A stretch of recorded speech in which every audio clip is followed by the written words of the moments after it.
રાજ્યના ગૃહ વિભાગે દેશી દારૂ અને વિદેશી દારૂના ક્વોલિટી કેસને લઈને એક નવો પરિપત્ર કર્યો છે। જૂના પરિપત્રમાં શું હતો, નવો પરિપત્ર શું છે અને આ મામલે જે વિવાદ વકરી રહ્યો છે અને વિરોધ પક્ષ પણ ચાપખા મારી રહી છે તેની વિગતે વાત કરવી છે। વૈષ્ણવજન તો તેને કહીએ જે પીડ પરાઈ જાનાને રે।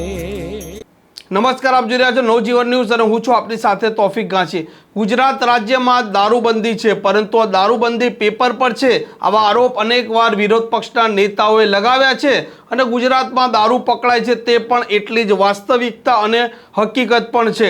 પરંતુ વાત કરવી છે, ગૃહ વિભાગે એક નવો પરિપત્ર કર્યો છે। આ નવા પરિપત્રમાં ક્વોલિટી જે કેસ હતા તેમાં તેમણે ફેરફાર કર્યા છે। જે પ્રકારે જૂના પરિપત્ર હતા તેના ભાવ મુજબ પહેલા એવું હતું કે દેશી દારૂ 15,000 રૂપિયાનો પકડાય તેમજ વિદેશી દારૂ 25,000 રૂપિયાનો પકડાય તે ક્વોલિટી કેસ ગણાતો હતો અને આવી સ્થિતિમાં જે તે સંબંધિત અધિકારી હોય કે કર્મચારી હોય તેના પર ખાતાકીય રાહે કાર્યવાહી પોલીસ વિભાગ કરતું હતું।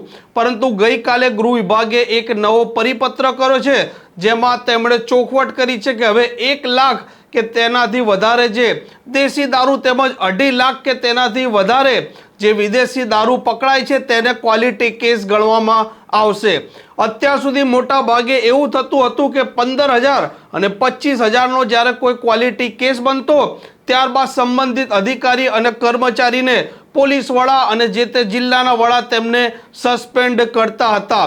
પરંતુ આજે નવો ફેરફાર થયો છે, તેમાં વર્ષ 2003નો પરિપત્ર ટાંકવામાં આવ્યો છે, વર્ષ 2005નો પરિપત્ર ટાંકવામાં આવ્યો છે તેમજ વર્ષ 2023માં જે ભાવનો પરિપત્ર કરવામાં આવ્યો હતો તે ટાંકવામાં આવ્યો છે અને આ નવો પરિપત્ર કરવામાં આવ્યો છે। હવે જે તે પોલીસ ઇન્સ્પેક્ટર હોય કે પોલીસ કર્મચારી હોય તેમના વિસ્તારમાં જે દારૂ પકડાતો હતો તેમાં આ રકમથી જો ઓછો દારૂ પકડાશે તો તે ક્વોલિટી કેસ નહીં થાય અને તે અત્યાર સુધી જે સસ્પેન્ડ થતા હતા તેમાં તેમને રાહત થશે।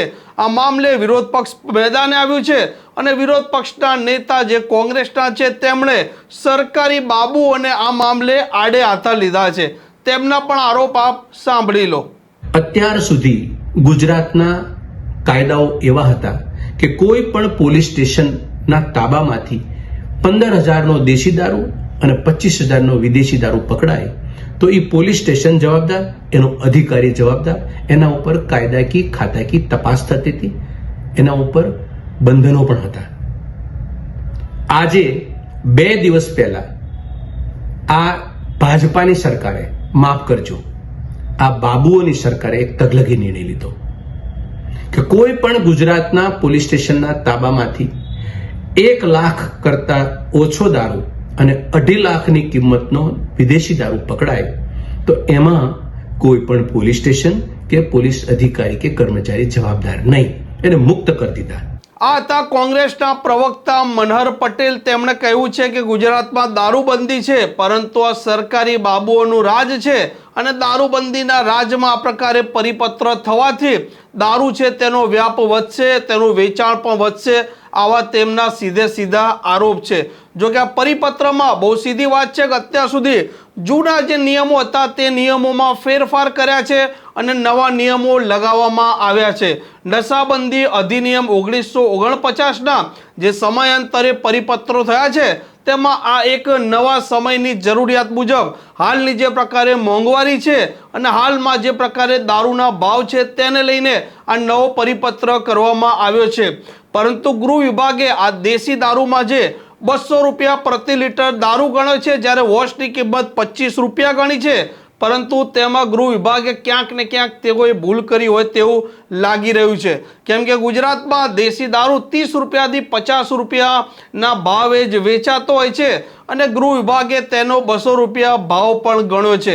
આશા રાખીએ કે ગૃહ વિભાગ જ્યારે આ સમાચાર જોશે ત્યારે મામલો ધ્યાને લેશે અને જરૂરી તેમાં સુધારા પણ કરશે। આ પ્રકારના સમાચાર જો આપને પસંદ આવતા હોય, આ પ્રકારની ક્રાઇમ સ્ટોરી જો આપને પસંદ આવતી હોય તો નવજીવન ન્યૂઝની આ ચેનલ જોવાનું અને સબસ્ક્રાઇબ કરવાનું ભૂલતા નહીં।